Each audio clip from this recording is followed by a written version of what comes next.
नमस्कार. मार्गशीर्ष गुरुवार पूजा उद्या सकाळी उत्तर पूजा कशी करावी, संपूर्ण साहित्याचं काय करावं. मार्गशीर्ष महिन्यातील प्रत्येक गुरुवारी श्री महालक्ष्मी व्रताची मांडणी करून यथासांग पूजा केली जाते. जेवढे महत्व विधी व पूजा करण्याला आहे तेवढेच महत्व अगदी योग्य पद्धतीने उत्तर पूजा करण्यालाही आहे. पूजेप्रमाणे या पूजेची उत्तर पूजा करण्याचा सुद्धा विधी आहे.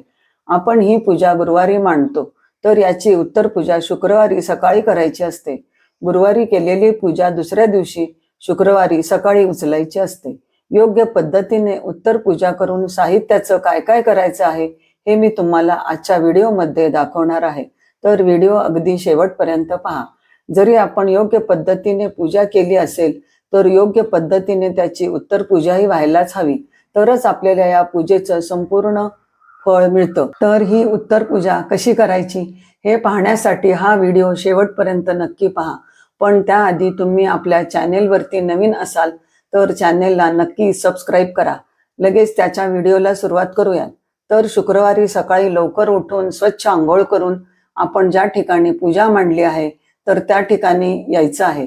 तर सर्वात आधी देवीसमोर दिवा प्रज्वलित करायचा आहे. त्यानंतर माता लक्ष्मीला हळदी कुंकू व्हायचं आहे. स्वतःला देखील हळदी कुंकू लावून घ्यायचं आहे. त्याचबरोबर कलशाला गणपती बाप्पांना विड्यावरती किंवा आपण ज्या काही लक्ष्मीकारक वस्तू पूजेमध्ये ठेवल्या असतील तर त्या सर्व पूजेवरती आपल्याला हळदी कुंकू वाहून घ्यायचं आहे. त्यानंतर सर्व पूजेला सर्व देवी देवतांना धूप दीप वाळवून घ्यायचा आहे.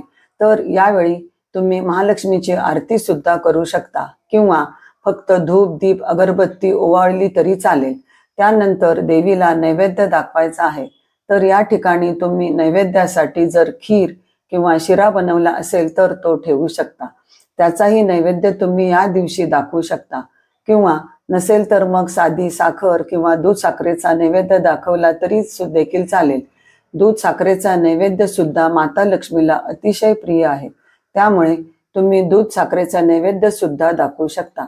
त्यानंतर मनोभावे नमस्कार करून देवीला क्षमा याचना करायची आहे की हे व्रत करताना माझ्या हातून कळत नकळत चूक झाली असेल तर मला मनापासून क्षमा कर आणि तुझी कृपा दृष्टी आमच्यावर आणि आमच्या कुटुंबावर सदैव असू दे, अशी प्रार्थना माता लक्ष्मीला करायची आहे. आणि मग त्यानंतर आपण ही पूजा विसर्जित करणार आहोत. सर्वप्रथम आपण गुरुवारी जी पूजा संध्याकाळी केली आहे आणि नैवेद्याला जी फळे ठेवली आहेत व प्रसाद म्हणून खीर ठेवले आहे ते सर्व रात्रीच प्रसाद म्हणून घरातील सर्वांना वाटायचं आहे. त्यानंतर बाकीची पूजा तशीच राहू द्यायची आहे. दुसऱ्या दिवशी सकाळी लवकर उठून उत्तर पूजा करायची आहे. नंतर जे पाणी ठेवले ते सूर्याला अर्घ्य म्हणून द्यायचे आहे. जे शृंगाराचे सामान आपण ठेवले ते दुसऱ्या गुरुवारी आपण वापरू शकता. त्यानंतर गणपती बाप्पाला उचलून परत मंदिरात ठेवायचे आहे. जर सुपारी असेल तर ते पुढच्या गुरुवारी वापरू शकता. आपण जी काही फुलं पानं हार हे जे काही वापरलेले आहेत ते एका ताटामध्ये सर्वात आधी काढून घ्यायचे आहे. तर ही फुलं पानं तुम्ही तुमच्या गार्डनमध्ये किंवा मग रानात शेतात जिथे कोणाचा पाय पडणार नाही अशा ठिकाणी ही पानं फुलं तुम्हाला तेथे विसर्जित करायची आहे. किंवा मग तुम्ही खड्डा खणून त्यामध्ये सुद्धा विसर्जित करू शकता किंवा झाडाच्या मुळाशी जरी ठेवली तरी सुद्धा चालतील. त्याचबरोबर पूजेमध्ये अजून ज्या काही लक्ष्मीकारक वस्तू ठेवल्या असतील तर त्या सुद्धा जागच्या जागी ठेवून द्यायच्या आहेत. गुळ खोबऱ्याचा नैवेद्य ठेवला असेल तर तो तुम्ही विसर्जित करू शकता किंवा परत तुम्ही आहे त्या डब्यामध्ये सुद्धा ठेवू शकता. त्याचबरोबर जो विडा आपण ठेवला होता लक्ष्मी मातेसमोर तर त्या विड्यावरचे साहित्य तुम्ही एखाद्या छोट्याशा डब्यामध्ये भरून पुढच्या गुरुवारी ते साहित्य तुम्ही वापरायचं आहे. आणि पानं मात्र बदलायची आहेत, कारण विड्याची पानं एवढे दिवस टिकत नाहीत, ती वाळून जातात. त्यामुळे ते विड्यावरचे जे साहित्य आहे ते तुम्ही परत वापरू शकता, पण पानं मात्र आपल्याला बदलायची आहेत. पूजेमधलं व्रतकथेचं पुस्तक हे सुद्धा व्यवस्थित जपून ठेवायचं आहे आणि पुढच्या गुरुवारी तेच वापरायचं आहे. लक्ष्मी मातेचा फोटो घेतला असेल किंवा मूर्ती घेतली असेल तर ती सुद्धा जागच्या जागी ठेवून द्यायची आहे. त्यानंतर आपण नैवेद्यामध्ये जे काही घेतलं असेल तर ते सुद्धा आपण घरीच प्रसाद म्हणून खाऊ शकतो. त्यानंतर आपण जो देवीचा मुखवटा कलशावर लावलेला आहे तर तो सुद्धा काढून घेऊयात. पण त्यापूर्वी देवीला नमस्कार करायचा आहे आणि प्रत्येक गुरुवारी आपल्या घरी येण्याचं आवाहन करायचं आहे. हे लक्ष्मी माता, तू अदृश्य रूपामध्ये आमच्या घरात सदैव वास करीत राहा. तुझी सेवा माझ्या हातून कायम अशीच घडावी. मी उतणार नाही, मातणार नाही, घेतला वसा टाकणार नाही, असा आशीर्वाद देवीकडून मागायचा आहे. आणि त्यानंतर आपण जो कलशावरती नारळ वगैरे ठेवलेला होता तर तो नारळ काढून घ्यायचा आहे.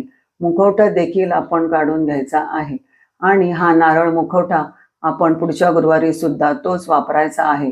त्याचप्रमाणे देवीला घातलेले दागिने सुद्धा आपण पुढच्या गुरुवारी तसेच ठेवायचे आहेत आणि तेच वापरायचे आहेत. कलशामध्ये ठेवलेली पानं ही सुद्धा आपण फुलाबरोबरच निर्माल्यामध्ये किंवा गार्डनमध्ये टाकायची आहेत. कलशाला घातलेलं वस्त्र तर ते सुद्धा आपण पुढच्या गुरुवारी तसंच वापरलं तरी पण चालेल. त्यानंतर आपण कलशामध्ये जे काही सुपारी, नाणं, फूल टाकलेलं असेल तर त्या फुलानेच आपण कलशातील पाणी मुख्य प्रवेशद्वारापासून सर्व घरात शिंपडायचं आहे. कलशातील नाणं आणि सुपारी आपण जपून ठेवायचे आहे आणि पुढच्या गुरुवारी तीच वापरायची आहे. त्यानंतर कलशाखाली ठेवलेले तांदूळ आपण पुन्हा तेच ठेवून पुढच्या गुरुवारी सुद्धा तेच वापरू शकतो. नसेल तर मग जेवढे हळदो कुंकू वाहिलेलं होतं तेवढेच तांदूळ बाजूला काढून आपण उरलेले तांदूळ आपल्या धान्याच्या डब्यामध्ये सुद्धा टाकू शकतो किंवा पक्ष्यांनाही खाऊ घालू शकता. त्यानंतर आपण उत्तर पूजा करताना जो सर्वात प्रथम दिवा प्रज्वलित करतो तर तो दिवा आपल्याला फुंकर मारून किंवा हाताने विझवायचा नाही, तर तो आपोआप शांत झाल्यावरती मग आपण तो स्वच्छ घासून पुसून जागच्या जागी ठेवायचा आहे. पाटावरती अंथरलेलं वस्त्र हे सुद्धा आपण व्यवस्थित ठेवून द्यायचं आहे. त्यानंतर ही पूजा करताना आपण पाटाच्या खाली चौरंगाखाली एक स्वस्तिक काढतो, रांगोळी काढतो, तर तो पाट उचलून त्या खाली काढलेल्या स्वस्तिकची किंवा रांगोळीची सुद्धा आपल्याला हळदी कुंकू अगरबत्ती ओवाळून पूजा करायची आहे.